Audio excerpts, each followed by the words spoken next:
Hello, എല്ലാവർക്കും നമസ്കാരം. Welcome back to Isha spicy tasty bar. ഈ ഒരു ദിവസങ്ങളിൽ ഞാൻ വളരെയേറെ സോയാബീൻ്റെ പല പല വിഭവങ്ങൾ, അതായത് കറികളും ഒക്കെ ഞാൻ ആഡ് ചെയ്തിട്ടുണ്ട് നമ്മുടെ ഈ ഒരു ചാനലിൽ. അപ്പോൾ ഇന്ന് ഞാൻ നിങ്ങളുടെ മുന്നേ വന്നേക്കുന്നത് നമ്മുടെ ഈ ഒരു സോയ ചങ്ക്സും കൊണ്ട് തയ്യാറാക്കാൻ പറ്റിയ ഹൈദരാബാദി സ്റ്റൈലിലെ ഒരു കറിയുടെ റെസിപ്പി കൊണ്ടാണ് വന്നേക്കുന്നത്. അപ്പോൾ തീർച്ചയായിട്ടും നിങ്ങളെല്ലാവരും വീഡിയോ സ്കിപ്പ് ചെയ്യാതെ കണ്ടോളൂ. കണ്ടതിന് ശേഷം നിങ്ങളുടെ ഫീഡ്ബാക്ക് എന്നിൽ അറിയിക്കുക. ലൈക്ക്, ഷെയർ ആൻഡ് സബ്സ്ക്രൈബും കൂടെ ചെയ്തതിൻ്റെ മാക്സിമം ഒന്ന് സപ്പോർട്ട് ചെയ്തേക്കണേ. തൊട്ടടുത്തുള്ള ബെൽ ബട്ടണും കൂടെ ഒന്ന് ക്ലിക്ക് ചെയ്യുവാണെങ്കിൽ ഞാൻ ഇടുന്ന പുതിയ പുതിയ വീഡിയോസിൻ്റെ നോട്ടിഫിക്കേഷൻ നിങ്ങൾക്ക് അപ്പം തന്നെ കിട്ടുന്നതായിരിക്കും. അപ്പോൾ വേഗം നമുക്ക് ഈ ഒരു അടിപൊളി കറി എങ്ങനെ തയ്യാറാക്കുന്നതെന്ന് നമുക്ക് നോക്കാം. ഈ ഒരു കറി തയ്യാറാക്കാൻ വേണ്ടിയിട്ട് ഒരു ബൗളിലോട്ട് ആവശ്യത്തിനനുസരിച്ച് വെള്ളം എടുത്തതിന് ശേഷം 1/2 ടീസ്പൂൺ ഉപ്പും കൂടെ ചേർത്ത് ഇനി ഇതിലോട്ട് നമുക്ക് ഒരു 2 കപ്പ് സോയ ചങ്ക്സ് ആഡ് ചെയ്യാം. ഞാൻ സോയ ബോൾസ് വലുതാണ് എടുത്തിരിക്കുന്നത്, ചെറുതായാലും കുഴപ്പമൊന്നുമില്ല. ഇനി നന്നായിട്ടൊന്ന് മിക്സ് ചെയ്തെടുക്കാം. മിക്സ് ചെയ്തതിന് ശേഷം ഒരു നല്ലൊരു ബോയിൽ വരുന്നിടം വരെ നമുക്കൊന്ന് വെയിറ്റ് ചെയ്യാം കേട്ടോ. നോക്കിക്കോളൂ, നല്ലൊരു ബോയിൽ ആയിട്ടുണ്ട്. ജസ്റ്റ് ഒന്ന് മിക്സ് ചെയ്തതിന് ശേഷം ഒരു 2 മിനിറ്റ് ഇതുപോലെ ഒന്ന് ബോയിൽ ചെയ്തതിന് ശേഷം നമുക്ക് ഫ്ലെയിം ഓഫ് ചെയ്തിട്ട് ഇതൊന്ന് മാറ്റി വെക്കാം. ഈ സോയ ചങ്ക്സിൽ നിന്ന് ഈ ചൂടുവെള്ളം ജസ്റ്റ് ഒന്ന് മാറ്റിയതിന് ശേഷം 2 തവണ ഒന്ന് നന്നായിട്ടൊന്ന് വാഷ് ചെയ്ത് നല്ല ക്ലീൻ വെള്ളം എടുത്ത് ഇനി നമുക്ക് ഈ ഒരു സോയ ചങ്ക്സ് നന്നായിട്ട് ഈ വെള്ളത്തിൽ നിന്ന് പിഴിഞ്ഞ് ആ വെള്ളമെല്ലാം നമുക്ക് ഒന്ന് മാറ്റിയെടുക്കാം. ഇതുപോലെ എല്ലാം ജസ്റ്റ് ഒന്ന് മാറ്റി നല്ല ക്ലിയർ ആയിട്ട് നമ്മുടെ സോയ ചങ്ക്സ് നമ്മൾ പ്ലേറ്റിലോട്ട് ഇന്ന് എടുക്കാം കേട്ടോ. ഇനി നമുക്ക് ഒരു കടായി എടുക്കാം. കടായി എടുത്തതിന് ശേഷം ഫ്ലെയിം ഓണാക്കി നന്നായിട്ടൊന്ന് ചൂടായതിന് ശേഷം 1 ടീസ്പൂണ് കുരുമുളക് ചേർക്കാം. കുരുമുളക് ചേർത്തതിന് ശേഷം ഒരു 5-6 ഗ്രാമ്പും കൂടെ നമുക്ക് ഇതിലോട്ട് ചേർക്കാം.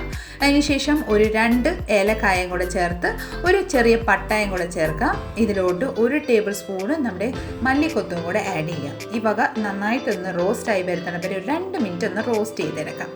2 മിനിറ്റ് ഇത് റോസ്റ്റ് ചെയ്തതിന് ശേഷം ഇതിലോട്ട് ഒരു 2 ടേബിൾ സ്പൂണ് നമ്മുടെ പച്ചനാളികേരം കൊട്ട് നമ്മൾ ഇതിലോട്ട് ആഡ് ചെയ്യാം. ഈ വക ഒരു 2 മിനിറ്റ് ഒന്ന് റോസ്റ്റ് ചെയ്തതിന് ശേഷം ഒരു 5-6 കാഷ്യൂ നട്ട്സും കൂടെ ആഡ് ചെയ്യാം. ഇത് തീർച്ചയായിട്ടും ഓപ്ഷണലാണ്, ഉണ്ടെങ്കിൽ ആഡ് ചെയ്തോളൂ കേട്ടോ. നല്ല ടേസ്റ്റ് ആയിരിക്കും നമ്മൾ ആഡ് ചെയ്യുവാണെങ്കിൽ. അതിനുശേഷം ഒരു ടീസ്പൂണ് നമ്മുടെ പെരിഞ്ജീരകം കൂടെ ആഡ് ചെയ്യാം. ഇതിലോട്ട് നന്നായിട്ടൊന്ന് മിക്സ് ചെയ്തതിന് ശേഷം ഒരു 1/2 ടീസ്പൂണ് സാധാരണ ജീരകം കൂടെ ആഡ് ചെയ്യാം. ഇനി 1 മിനിറ്റ് നന്നായിട്ടൊന്ന് റോസ്റ്റ് ചെയ്തെടുക്കാം. നന്നായിട്ട് റോസ്റ്റായി വന്നിട്ടുണ്ട്, നല്ലൊരു ഫ്ലേവറും വരുന്നുണ്ട്. ഇനി നമുക്ക് ഫ്ലെയിം ഓഫ് ചെയ്തിട്ട് ഇത് തണുത്തതിന് ശേഷം ഇതുപോലെ മിക്സി ജാറിലോട്ട് നമുക്ക് ആക്കിയെടുക്കാം. മിക്സി ജാറിലോട്ട് ഇതുപോലെ ആഡ് ചെയ്തതിന് ശേഷം ലിറ്റിട്ട് ക്ലോസ് ചെയ്ത് ഒന്ന് നമുക്ക് ഫൈനായിട്ട് നമുക്ക് അരച്ച് കൊണ്ടുവരാം. അത് നോക്കിക്കോളൂ, നമ്മൾ അരച്ചെടുത്തിട്ടുണ്ട്. അധികം പേസ്റ്റ് ആവത്തില്ല, കാരണം നമ്മൾ വെള്ളം ആഡ് ചെയ്തിട്ടില്ല. ഈ ഒരു കോഴ്സ് ടെക്സ്ചറാണ് നമുക്ക് കിട്ടുന്നത്. ഇതൊരു പ്ലേറ്റിലോട്ട് മാറ്റി വെച്ചതിന് ശേഷം അതേ സെയിം മിക്സി ജാറിലോട്ട് ഒരു മീഡിയം സൈസ് തക്കാളിക്കായും കൂടെ ആഡ് ചെയ്ത് നന്നായിട്ടൊന്ന് അരച്ചെടുക്കാം. നോക്കിക്കോളൂ, നന്നായിട്ട് നമ്മൾ അരച്ചെടുത്തിട്ടുണ്ട്. ഇതും കൂടെ നമുക്ക് ഒരു ബൗളിലോട്ട് ട്രാൻസ്ഫർ ചെയ്തിട്ട് ഈ വക എല്ലാം നമുക്ക് റെഡിയാക്കി വെക്കാം.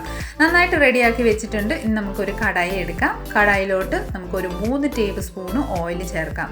ചിക്കൻ കറീസിലെ സ്വാദിൽ നമുക്ക് വരുത്താൻ വേണ്ടിയിട്ട് ഓയിൽ ഇച്ചിരി ഏറെ വേണം, അതുകൊണ്ടാണ് ഞാൻ 3 ടേബിൾ സ്പൂൺ ആഡ് ചെയ്തിരിക്കുന്നത്. നന്നായിട്ടൊന്ന് ചൂടായതിന് ശേഷം ഞാനിവിടെ ഒരു 2 മീഡിയം സൈസ് സവോള ഞുറുക്കി വെച്ചിട്ടുണ്ടായിരുന്നു. അത് നമുക്ക് ഇതിലോട്ട് ആഡ് ചെയ്യാം.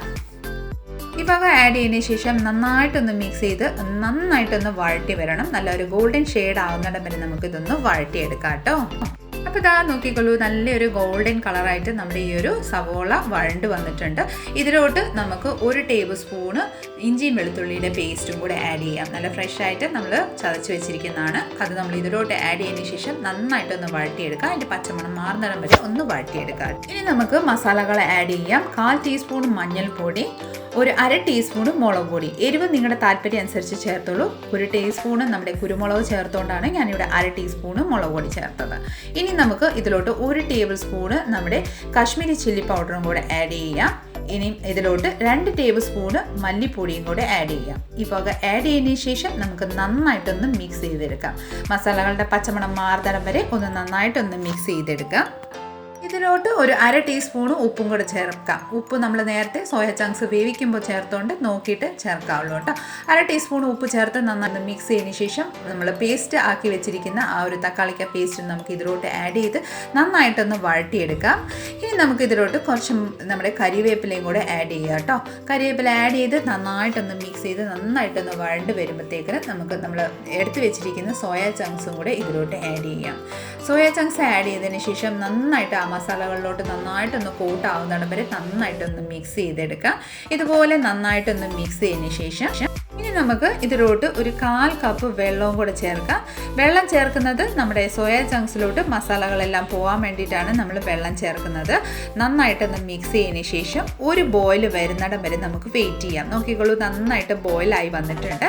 ഇനി നമ്മൾ അരച്ച് വെച്ചിരിക്കുന്ന ആ മസാലക്കൂട്ടിലോട്ട് ആഡ് ചെയ്യാം.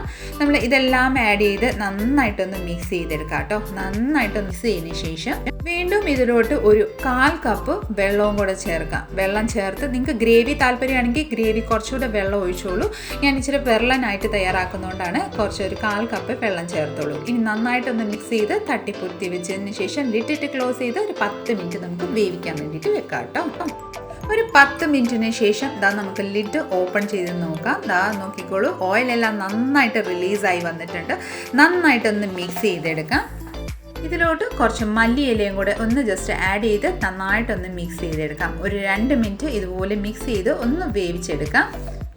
അപ്പോൾ നമ്മുടെ സൂപ്പർ ടേസ്റ്റി ആയിട്ടുള്ളൊരു കറി ഇവിടെ റെഡിയാണ്. നമുക്ക് സർവിങ് ബൗളിലോട്ട് സെർവ് ചെയ്യാം. അപ്പോൾ നമ്മുടെ ഈ ഒരു സോയാ ചങ്ക്സിൻ്റെ കറി നമ്മളിവിടെ സർവിങ് ബൗളിലോട്ട് സെർവ് ചെയ്തിട്ടുണ്ട്. വളരെ ടേസ്റ്റിയും സിമ്പിളായിട്ട് തയ്യാറാക്കാൻ പറ്റിയ ഈ ഒരു സോയാ ചങ്ക്സിൻ്റെ ഹൈദരാബാദി സ്റ്റൈലിലെ ഈ ഒരു കറി നിങ്ങൾ എല്ലാവരും തീർച്ചയായിട്ടും ഒരു തവണയെങ്കിലും ഒന്ന് ട്രൈ ചെയ്ത് നോക്കിക്കോട്ടോ. തീർച്ചയായിട്ടും നിങ്ങൾക്ക് എല്ലാവർക്കും വളരെ ഏറെ ഇഷ്ടപ്പെടുന്നതായിരിക്കും. അപ്പോൾ ട്രൈ ചെയ്തതിന് ശേഷം ഫീഡ്ബാക്ക് ഇടാൻ മറക്കല്ലേ കേട്ടോ. ഇന്നത്തെ നമ്മുടെ ഈ ഒരു അടിപൊളി സോയ ചങ്ക്സിൻ്റെ ഈ ഒരു കറി നിങ്ങൾക്ക് എല്ലാവർക്കും ഇഷ്ടപ്പെട്ടെന്ന് തന്നെ വിചാരിക്കുന്നു. നാളെ നല്ലൊരു റെസിപ്പി കൊണ്ട് വരുന്നിടം വരെ എല്ലാവരും stay tuned, be happy and keep smiling. Thank you for watching and by.